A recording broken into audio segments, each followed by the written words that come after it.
নমস্কার বন্ধুরা, আজকে আমার রেসিপি পনির দো পেঁয়াজা। তো এটা বানাতে কি কি লাগছে আসো দেখা যাক।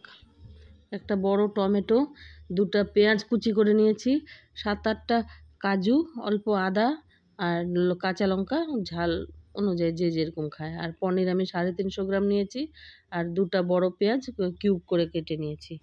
কড়াতে আমি সাদা তেল নিয়েছি 3 চামচ মতন, বড় চামচের। তো এবার আমি পনিরগুলোকে একটু লাল লাল করে ভেজে তুলে নিব।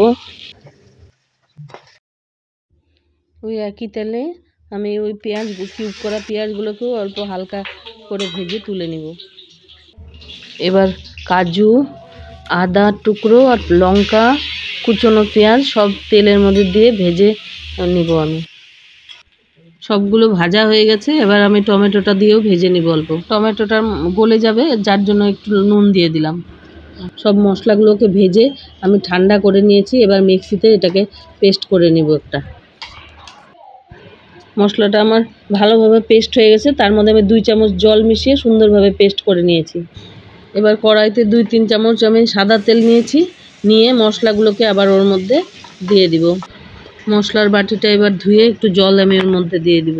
স্টিমটাকে কম আঁচে রেখে এবার 1 চামচ হলুদ, পরিমাণ মতো নুন আর 1 চামচ চিনি দিয়ে মশলাটাকে আমি ভালো করে কষিয়ে নেব।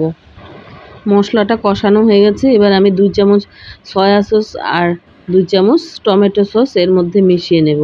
মিশিয়ে ভালো করে আবার কষিয়ে নেব অল্প।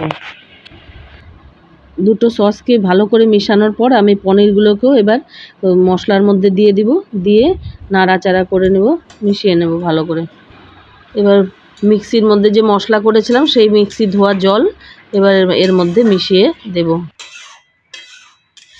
গ্রেভিটা আমার তৈরি হয়ে গেছে। এবার আমি ছোট চামচের 1 চামচ গোলমরিচের গুঁড়ো দিলাম আর অল্প কসুরি মেথি হাতে ক্রাশ করে ওর মধ্যে দিয়ে দিব।